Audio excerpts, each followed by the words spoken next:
Hello students, welcome to all of you. Today I am going to discussing the topic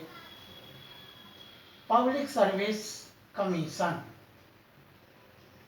Lok Seva Ayog. This topic is related to the subject of Constitutional Law of India, which is under the LLB Part 1 and Pre-Law 3rd, Paper 2. In previous class, you have known or understand that the number of topics as civil servants such as its appointment, it means recruitment, doctrine of pleasure, duration, conditions, and constitutional protection of civil servant. In yesterday,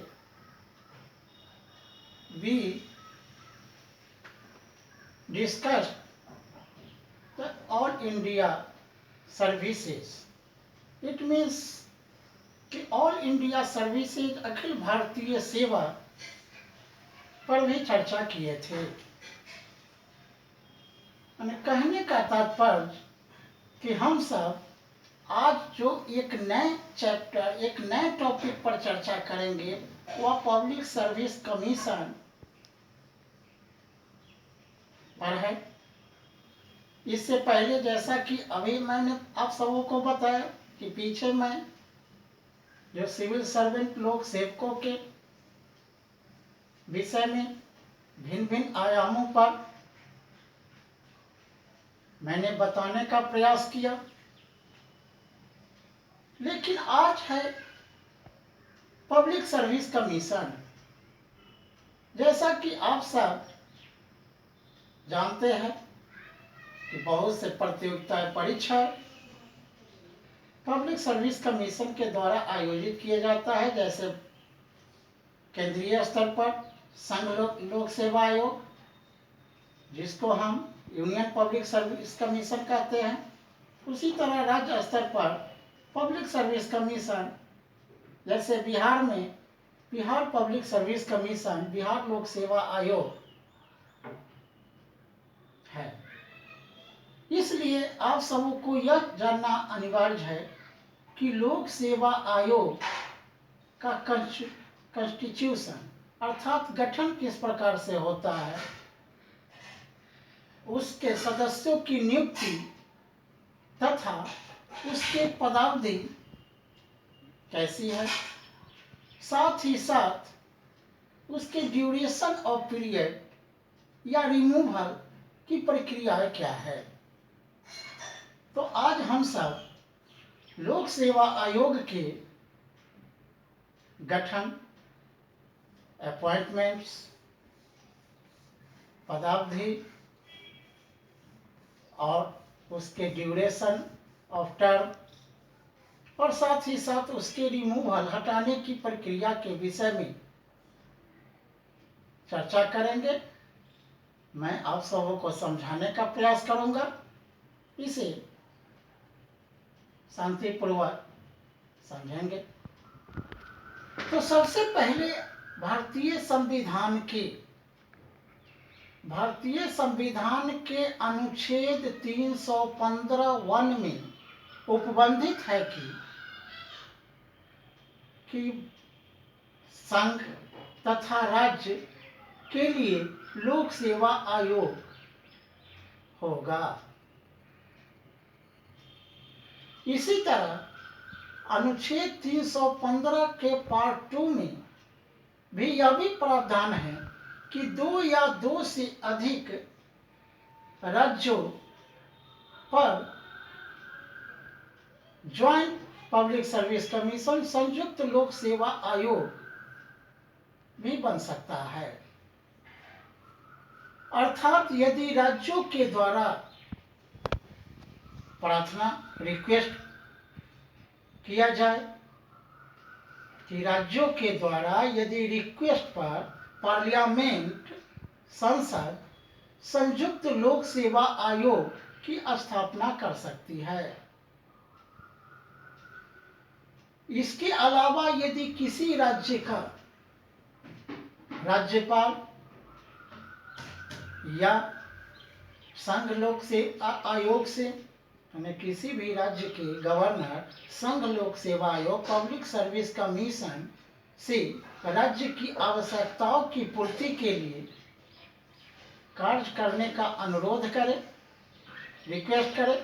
तो राष्ट्रपति के approval से संघ लोक सेवा आयोग राज्यों के लिए भी कार्य कर सकता है। तो इस तरह से अनुच्छेद 315(1) में प्रावधान संघ या राज्य के लिए लोक सेवा आयोग का है, तो दूसरी तरफ अनुच्छेद 315 पार्ट 2 में 2 या 2 से अधिक राज्यों के लिए संयुक्त लोक सेवा आयोग का भी प्रावधान है। इसके बाद हम सब देखेंगे कि लोक सेवा आयोग के सदस्य या अध्यक्ष की नियुक्ति, साथ ही साथ उसके जो term of members it means उसकी पदावधि। तो यहाँ पर अनुच्छेद 316(1) में 316 के पार्ट 1 में यह प्रावधान है या उपबंधित करता है कि भारत में संघ लोक सेवा आयोग या संयुक्त लोक सेवा आयोग या राज्य या जैसे कहने का तात्पर्य कि संघ लोक सेवा आयोग या ज्वाइंट पब्लिक सर्विस कमीशन के अध्यक्ष और सदस्यों की नियुक्ति प्रेसिडेंट के द्वारा, राष्ट्रपति के द्वारा की जाती है।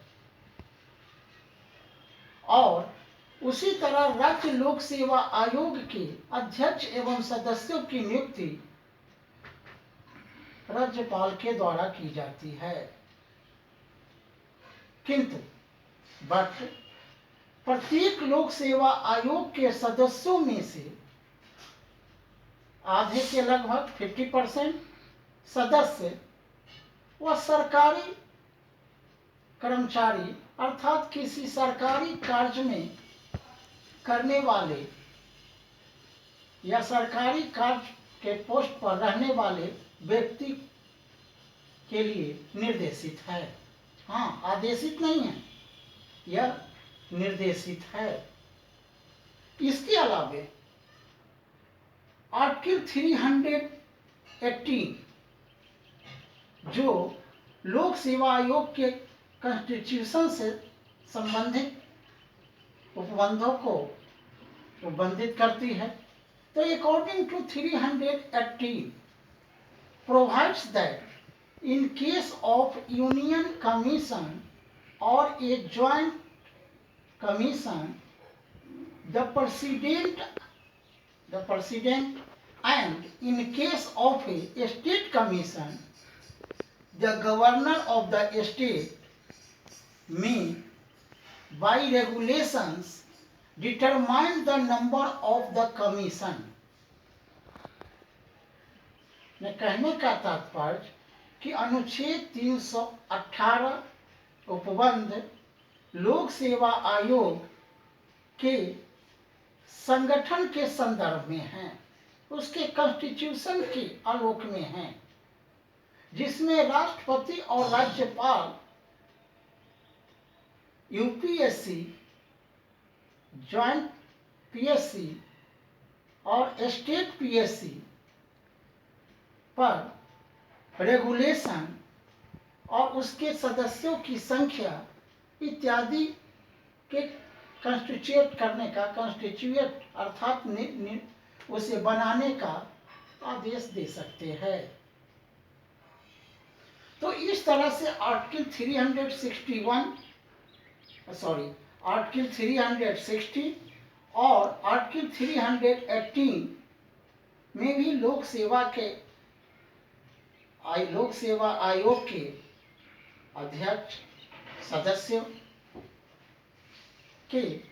संख्या और गठन से संबंधित प्रावधान हैं, जिसको अधिक समझने के लिए आप एक मामला जो सीपी माझी वर्सेज यूनियन ऑफ इंडिया जो 2001 का केस है उसको यदि समझेंगे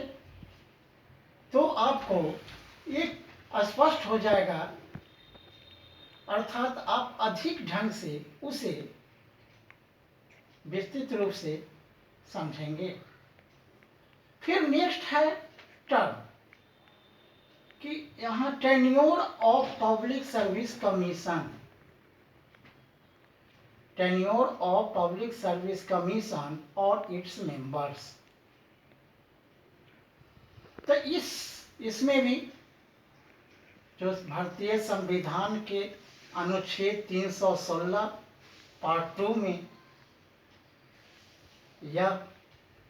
उपबंध है या प्रावधान है कि लोक सेवा आयोग के सदस्य 6 वर्ष की अवधि तक कार्य करेंगे। संघ लोक सेवा आयोग के अध्यक्ष भी 6 इयर्स तक, 6 वर्षों तक, या राज्य के लोक सेवा आयोग के सदस्य भी 6 वर्षों तक कार्य करेंगे या लोक सेवा आयोग के सदस्य रहेंगे। हाँ, उसके साथ साथ यह भी प्रबंध है कि संघ लोक सेवा आयोग के सदस्यों की आयु 65 वर्ष पूर्ण होने पर वह लोक सेवा आयोग के संघ लोक सेवा आयोग के सदस्य से पदमुक्त हो जाएंगे, या दूसरी तरफ राज्य लोक सेवा आयोग या ज्वाइंट संयुक्त लोक सेवा आयोग के सदस्यों का आयु 62 वर्ष है, अर्थात 62 वर्ष की आयु पूर्ण करने के बाद वह अपने पद से निवृत्त हो जाएंगे। इसके साथ साथ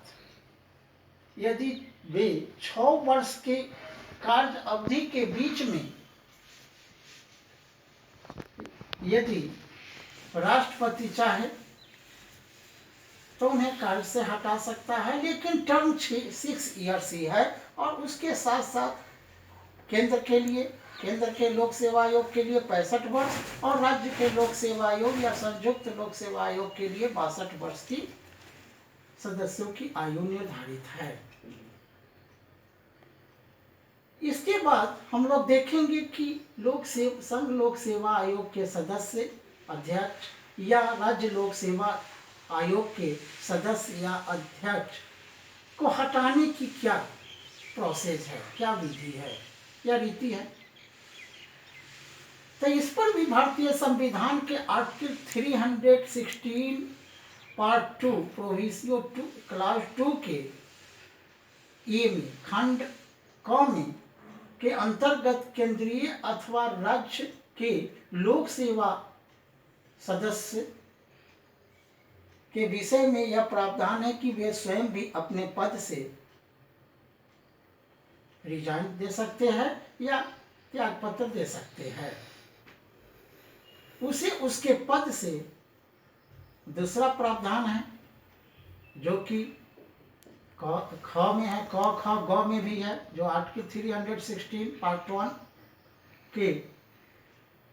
ABC में, कि अगर लोक सेवा आयोग या संघ लोक सेवा आयोग के सदस्यों के मिस भी है कदाचार के आधार पर राष्ट्रपति उसे हटा देंगे, लेकिन उसमें यह क्लाउज भी जुड़ा हुआ है कि राष्ट्रपति द्वारा निर्देश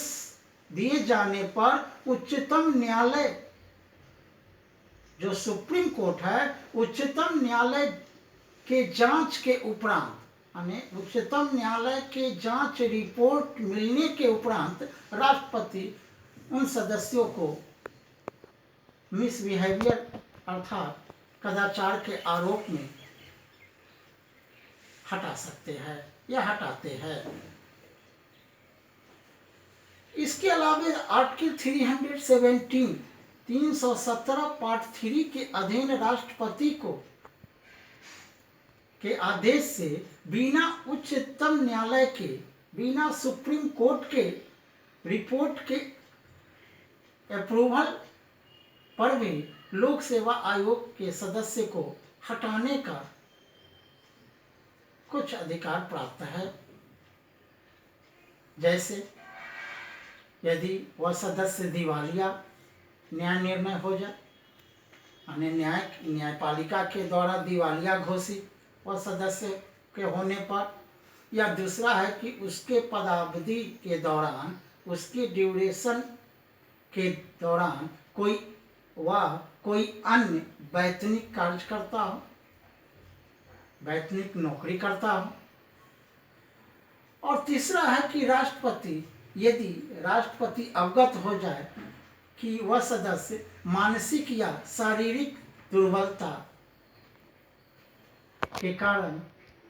कार्य करने में शिथिल है, तो ऐसे सदस्यों को भी राष्ट्रपति without approval of supreme court उसे पद से हटा सकता है। तो यहाँ उपरोक्त रिमूवल या हटाने की को अधिक समझने के लिए कुछ केसेज, कुछ वादों को भी आप सबों को देखने की आवश्यकता है, जिससे और भी आप स्पष्ट हो जाएंगे कि लोक सेवा के आयोग के सदस्यों को किस तरह से रिमूवल किया जाता है। उसमें पहला है सब committee on judicial accountability versus union of India, जो 1992 का मामला है कि सब committee on judicial accountability versus union of India. और दूसरा मामला है कि Jaishankar Prasad versus state of Bihar. और तीसरा मामला है जो 1993 में था, तीसरा मामला है रामाश्रय यादव के मामला जो 2000 में था, जो बीपीएससी के चेयरमैन थे। और चौथा मामला है कि सयाली संजीव जोशी जो member of Maharashtra public service commission में थे, उनका मामला है। तो इसमें तत्कालिक है, जैसे आप जयशंकर प्रसाद के मामला में देखिएगा कि एक सदस्य एसपी झा जो बीपीएससी के मेंबर थे, वे आरक्षण के आधार पर, अर्थात वे अंधा थे, उनको विकलांगता की श्रेणी में बीपीएससी का मेंबर बनाया गया था, जिस पर जयशंकर प्रसाद के द्वारा याचिका डाला गया कि वे कार्य करने में अपूर्ण हैं, अर्थात वे ब्लाइंड है। और दूसरे तरफ कि आधा से अधिक 50% से अधिक जो सरकारी कर्मचारी का प्रावधान है, उससे अधिक 7वां वे बाहर से उनकी नियुक्ति की गई है। तो इस पर न्यायालय ने, सुप्रीम कोर्ट ने इसे खारिज कर दिया और कहा कि चूंकि एसपी झा प्रोफेसर है और पीएचडी है, पद्म विभूषण से शोभित है और उनमें किसी भी अभ्यर्थी के योग्यता की पहचान करने की क्षमता है, इसलिए वो मोर देन आधा जो सदस्यों के या 50% के मामला है वह निर्देशित है, वह आदेशित नहीं है, इसलिए हम इस मामला को खारिज करते हैं। और दूसरा रामेश्वर प्रसाद यादव से संबंधित जो मामला था, उस मामले में यह स्पष्ट किया गया था कि वे बीपीएससी पटना में, Bihar public service commission Patna के चेयरपर्सन थे, चेयरमैन थे, अध्यक्ष थे, और भी अपने पद का दुरुपयोग किए और विदेशों के भिन्न भिन्न देशों में वे टेलीफोन से टॉकिंग करते थे और अपने पद का दुरुपयोग करते थे, इसलिए मिसबिहेवियर के आधार पर उनको हटाया गया। उसको न्यायालय ने भी स्वीकार किया। फिर एक अन्य मामला जो संजीव जोशी के मामले में है, जो महाराष्ट्र पब्लिक सर्विस कमीशन के मेंबर थे, तो उन पर यह आरोप आया कि वे अपनी बच्ची को, अपनी बेटी को, लड़की को पब्लिक सर्विस कमीशन के परीक्षा में सम्मिलित कराया और उसको छुपाया, जो कि एक मिसबिहेवियर के श्रेणी में आता है। इसलिए उनका भी कार्य क्षम्य योग्य नहीं है, इसलिए उन पर भी न्यायालय ने हटाने की अप्रूवल दिया, रिकमेंडेशन किया। तो इस तरह से भिन्न भिन्न मामले हैं जिसको आप अगर पुस्तकों में देखेंगे, समझेंगे और इसको तैयारी करेंगे तो आपको, चाहे वह यूनियन पब्लिक सर्विस कमीशन या पब्लिक सर्विस कमीशन राज्य का हो, उसके संगठन, उसके अपॉइंटमेंट, उसके ड्यूरेशन ऑफ टर्म या उसके जो पदमुक्ति हटाने की प्रक्रिया इत्यादि के समझने में सहायता मिलेगा। इसलिए आप सबों को मैं तो इन तथ्यों को, जो आर्टिकल 315, 316, 317 और 318 के जो प्रावधान था, उसको समझाने का प्रयास किए। इसे आप पुस्तकों में देखेंगे और उसको तैयारी करेंगे, क्योंकि परीक्षा में इससे भी संबंधित प्रश्न आते हैं, और उसको समझने का प्रयास करेंगे। आगे हम लोक सेवा आयोग के फंक्शन अर्थात कार्य के विषय में बताएंगे। थैंक यू, धन्यवाद।